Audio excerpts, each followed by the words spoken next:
Red Star over China. Preface to the revised edition.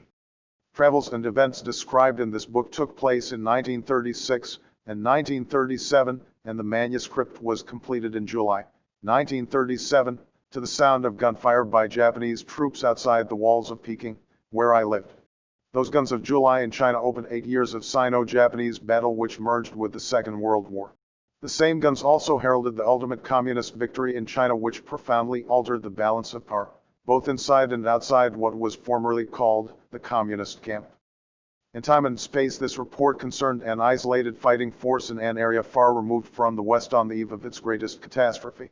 The League of Nations had been destroyed when it failed to halt Japan's conquest of Manchuria in 1931-33. In 1936, the Western Allies permitted Hitler, still a cardboard Napoleon, to reoccupy the Rhineland without a fight. They impotently watched Mussolini seize Ethiopia. They then imposed an arms embargo against Spain under the hypocrisy of neutralism, which denied the Republic the means to defend itself against reactionary generals led by Franco, who had the open support of thousands of imported Nazi and fascist troops and planes. They thus encouraged Hitler and Mussolini to form an alliance ostensibly aimed at Russia but clearly intended to subjugate all of Western Europe. In 1938, Hitler was allowed to swallow Austria.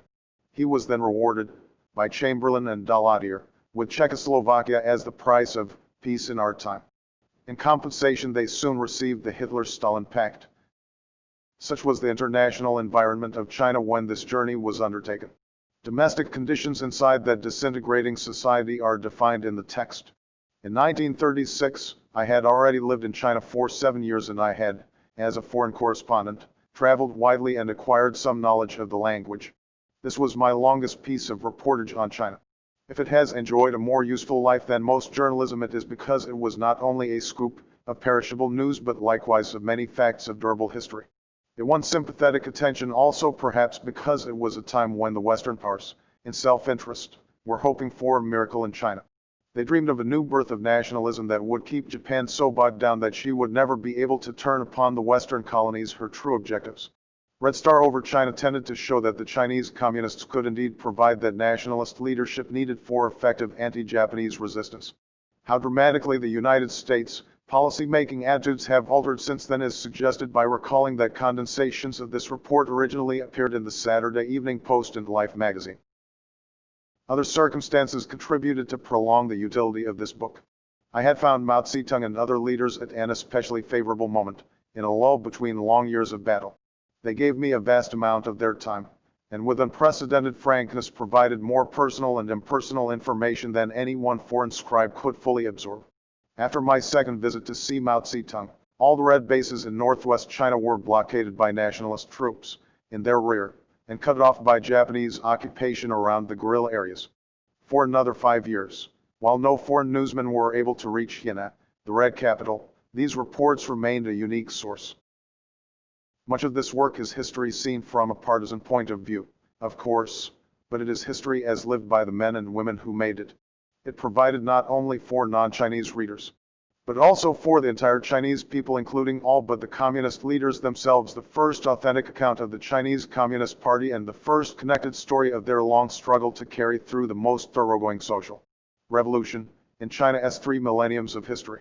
Many editions were published in China, and among the tens of thousands of copies of the Chinese translations, some were produced entirely in guerrilla territory. I do not flatter myself that I had much to do with imparting to this volume such lessons of international application as may be drawn from it.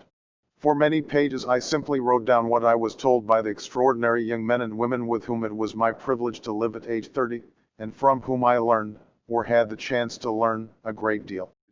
When Red Star over China first appeared, in England, there were practically no sources of documentation for most of the material presented here.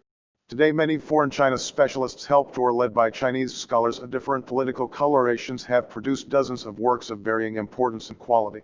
With an abundance of new information available, aided by my own and others' wisdom of hindsight, many improvements might be made in the text to minimize its limitations and yet deprive it of whatever original value it may possess. Therefore, it was my intention to leave it as first written except for corrections of typographical errors and mistakes of spelling or of factual detail. That hope has not proved wholly practicable, and departures from its fulfillment are acknowledged below. Since Red Star over China was completed under conditions of war, I did not have the opportunity to see or correct galley proofs of the first edition, nor have I been able to do so with subsequent editions until now. In extenuation for one kind of mistake, my handwritten field notes contained many names previously unknown to me, and I could not always get them down in Chinese characters. Phonetic transliterations in English resulted in misspellings as judged by Wade Giles standards. These have now been, I hope, uniformly corrected. Aside from that kind of conformance, I have widely altered former present tense verbs to past tense in order to eliminate many seeming anachronisms and make the story more accessible to contemporary readers. Where the book quotes or paraphrases the testimony of others, the wording of the original text has generally been preserved to avoid tampering with a priori historical material even when it conflicts with more believable information now available. In a few instances where secondary material has been proved manifestly inaccurate, I have cut or corrected, rather than perpetuate known errors. In either case, readers may refer to the biographical notes or the notes to this edition to supplement or modify some textual facts or opinions. Here and there, with a certain macabre sense of looking backward on myself, I have reworked lines which the passage of time or murky writing in the first instance has made unintelligible to me. The great bulk of the volume, all the happenings, the main travel notes, interviews, and Mao Zedong's remain intact. Such liberties as I have taken in shortening, condensing, or discarding tedious accounts of a few matters no longer of importance help to make room for the chronology, and epilogue, new footnotes, some heretofore unpublished documents, chapter commentaries, and some fascinating lessons of history in the form of biographical sequels to the early life stories of the truly extraordinary people first introduced here. Cuts of paragraphs and even whole pages necessitated composing new transitional passages. Such spin-ins are confined to knowledge available to me no later than 1937, and the same applies to page footnotes but not to the end of book materials, of course. Doubtless this tome would not have suffered, and the reader would have profited, if I had omitted several whole chapters. Revision was not easy, and I dare say someone less connected with the subject could have done it with less pain to himself and with more grace for the reader. And so, salutations and thanks to all persons mentioned in this book for their help and permission to use their remarks and photographs, especially Mao Zedong. To John Fairbank, for taking one more look at these ancient sport. To Peter J. Sable for reappraisal against a background of far wider perspective than we could know in the 30s. To Enrica Colatti Pichel, for painstaking scholarship in translating into Italian and bringing up to date the 1965 edition Stella Rosa Solicina, which inspired this effort. And to Mary Heathcote, Trudy Schaefer, and Lois Wheeler for assistance and encouragement in general. Edgar Snow, Geneva, February 14, 1968.